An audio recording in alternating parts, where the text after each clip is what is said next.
kí ni ìràwọ̀ rẹ ń sọ nípa health ẹ lọ́jọ́ tòní gangan? Ọ̀nà wo lo fẹ́ gbà láti fi dènà dé? Àkókò wo ló dára jùlọ fún ẹ láti ṣe prayer lọ́jọ́ tòní tàdúrà fi tètè dìtẹ́wọ́ gbà? Apá abo gangan ló dára púpọ̀ fún ẹ láti kọrí ṣíṣe prayer ọ̀hún. Apá abo gangan ló ṣeéṣe kí àánú àtòrè ti fọhùn nígbésí ayé rẹ lọ́jọ́ tòní, tí ń ṣọjọ́ Friday August 7 ọdún 2026 ta wà nú èyí. Ojoojúmọ́ là ń ṣerú fídíò báyìí fún àǹfààní ọ̀pọ̀lọpọ̀ ènìyàn. Fẹ́yìn tẹ́ ẹ̀ṣẹ̀ ń bá fídíò ìpàdé nígbà àkọ́kọ́ yín, àti post fídíò ìwádìí ojoojúmọ́ tó ń sọ nípa gbogbo ohun tó fẹ́ ṣẹlẹ̀ lójoojúmọ́ nínú ìràwọ̀ kọ̀ọ̀kan sórí péjì wa báyìí. Ẹ follow wa kẹ́ lọ wò ń bẹ̀. Ojoojúmọ́ là ń post yẹn náà jáde.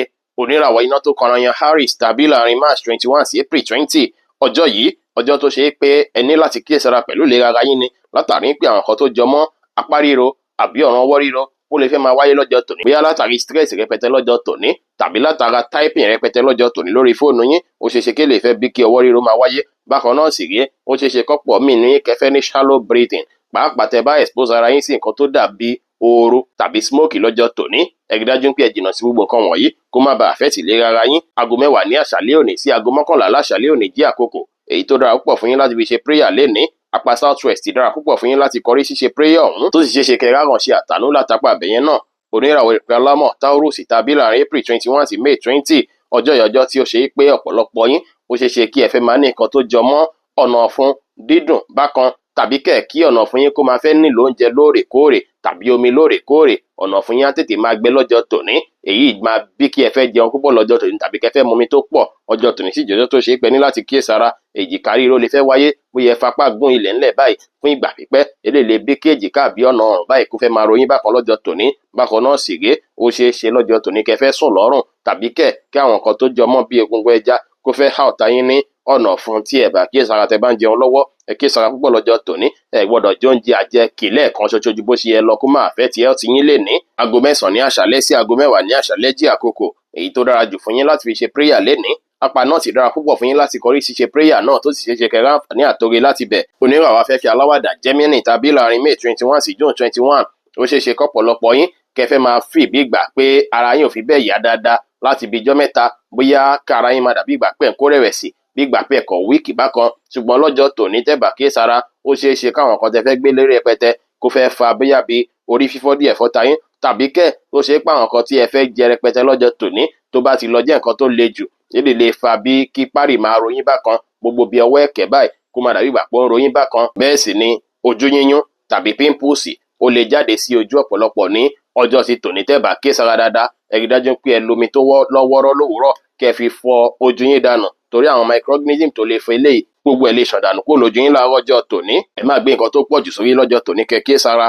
Aago 9 ní àṣálẹ́ sí aago 9 ní àṣálẹ́ jẹ́ àkókò èyí tó dára púpọ̀ fún yín láti fi ṣe prayer lénìí. Apá east dára púpọ̀ fún yín láti kọrí ṣíṣe prayer ọ̀hún, tó sì ṣeéṣe káǹfààní àtòrè ti bẹ̀yẹn náà wọlé. Oníràwọ̀ omi agbára Cancer tàbí láàrin June 22 sí July 22. Ọjọ́ ìyọjọ́ tó ṣe é gbà kíyèsára púpọ̀ ló jẹ́, látàrí pé lóòrọ̀ tẹ́ bá jiná ó ṣeéṣe kí àwọn kan bí ara ríro díẹ̀díẹ̀ kó fẹ́ máa wáyé. Ṣùgbọ́n á wá dàbí ìgbà pé ara yín ò fẹ́ yá gágá tílẹ̀ àfiṣú. Á dàbí ìgbà pé wà múdì bákan, bí ìgbà pé ara yín ò fi bẹ́ẹ̀ lélẹ̀ tó. Ó ṣeéṣe kó ṣe yín bí ìgbà pé kẹ́kọ̀ọ́ sùn díẹ̀. Ó ṣeéṣe kó kàn fẹ́ máa rẹ̀yìn bí ìgbà pé ẹ fi bẹ́ẹ̀ ní okun rẹpẹtẹ. Kódà ọ̀pọ̀lọpọ̀ yín ò ní fi bẹ́ẹ̀ ní appetite dáadáa lọ́jọ́ ti tòní níbi oúnjẹ gan. Ẹ rí dájú pé ẹ kíyèsára pẹ̀lú ìlera ara yín lọ́jọ́ ti tòní. Ẹ prevent gbogbo nǹkan tó dàbí sickness pátá. Omi tẹ́ fi wẹ̀ ni. Ẹ má wà láàyè ibi tí ẹ̀fọn ti máa jẹ yín. Tẹ́ bá lọ sínú igbó, ẹ kíyèsára, ẹ wọṣọ tó balẹ̀ kẹ́fọn má jẹ yín, torí tẹ̀fọn bá ráyè jẹ yín lọ́jọ́ tòní ó lè fa malaria sí yín lára. Kẹ́ kíyèsára púpọ̀. Aago 11 ní àṣálẹ́ sí aago 12 ní àṣálẹ́ jẹ́ àkókò èyí tó dára púpọ̀ fún yín láti fi ṣe prayer lénìí. Apá south dára púpọ̀ fún yín láti kọrí ṣíṣe prayer ọ̀hún, tó sì ṣeéṣe kẹ́ ráǹfààní àtòrè láti bẹ̀. Oníràwọ̀ iná tó gbóná rí Leo tàbí láàrin July 23 sí August 22. Ọjọ́ ìjọyọ̀ tó ṣe é pé púpọ̀ ọ̀nà yín ó ṣeéṣe kẹ́ fẹ́ fèsì nǹkan tó jọmọ́ bí jẹ̀díjẹ̀dí tàbí kí àwọn nǹkan bí bàràdì kó máa ròyìn. Pẹ̀lú ẹ lè fẹ́ ní nǹkan bí joint ríro bákan lọ́jọ́ ti tòní. Joint lè máa ròyìn bákan lọ́jọ́ tòní, bóyá látara stress. Àwọn nǹkan tó jọmọ́ ṣúgà ẹ jìnnà sí. Àwọn nǹkan tó jọmọ́ oúnjẹ carbohydrate ẹ má jẹ ju bó ṣe lọ lọ́jọ́ ti tòní, torí ìlera ara yín kẹ́ sì mú mi dáadáa.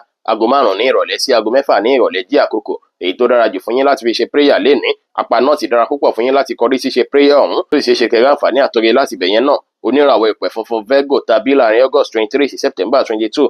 Ọjọ́ ìjọjọ́ tó ṣe é pé púpọ̀ nínú àwọn kan tó jọmọ́ joint pain ó lè pọ̀ púpọ̀ lọ́jọ́ tòní o. Ara lè máa ròyìn bákan lọ́jọ́ tòní. Látànà sẹ́lẹ̀ náà ó ṣeéṣe kí ẹ fẹ́ máa ní nǹkan bí ìbàràdì ríro àbẹ́sẹ̀ ríro, ṣùgbọ́n lè ní gangan ó ṣeé ṣe kí àwọn kan bí ara ríro àbí joint pain kó fẹ́ wáyé púpọ̀ lọ́jọ́ tòní.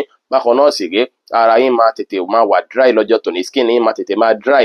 Ẹ rí dájú pé expose skin yín sí nǹkan tó lè pa lára lọ́jọ́ tòní. Ẹ rí dájú pé tẹ́ bá rìn bóyá nínú igbó ni àbí níbikíbi, ẹ má fi ara yà nǹkan, torí tí ara yín bá fi ní touch lénìí, ó ṣeé ṣe kí nǹkan náà kó pẹ́ kó tó jiná. Ẹ kíyèsára púpọ̀ lọ́jọ́ tòní. Ẹ jìnnà sí àwọn ibi tó bá ti gbóná jù, tóru bá ti pọ̀ jù sí, eléyìí lè fẹ́ fa kí oru sú sí yín lára. Bẹ́ẹ̀ sì ni ẹ jìnnà síbi tó tútù bá ti pọ̀ sí jù náà, ó lè fẹ́ fa kí ara yín má gbé, kó fẹ́ bí temperature fún yín lọ́jọ́ tòní. Kẹ́ kíyèsára, ẹ sì gbìyànjú láti exercise kára yín lè nà dáadáa. Aago 5 ní ìrọ̀lẹ́ sí aago 6 ní ìrọ̀lẹ́ jí àkókò èyí tó dára púpọ̀ fún yín láti fi ṣe prayer lénìí. Apá east dára púpọ̀ fún yín láti kọrí sí ṣe prayer ọ̀hún, táǹfààní àtòge náà sì lè ti bẹ̀yẹn wáyé. Oníràwọ̀ afẹ́fẹ́ márìmí fún Libra tàbí láàrin September 23 sí October 22. Púpọ̀ nínú yín lọ́jọ́ tòní, ó ṣeé ṣe kí ọwọ́ ìbàdí ríro kó fẹ́ pọ̀ púpọ̀ fún yín lọ́jọ́ tòní o, tàbí kẹ̀kẹ́ fẹ́ ní nǹkan tó jọmọ́ leg cramps lọ́jọ́ tòní. Ẹsẹ̀ ríro ló ń jẹ́ bẹ́ẹ̀. Púpọ̀ nínú yín dájú pé ẹ jìnnà sí à ń dúró sójú kan ju bó ṣe yẹ lọ, à ń jókòó sí ojú kan ju bó ṣe yẹ lọ. A máa try láti máa change position wa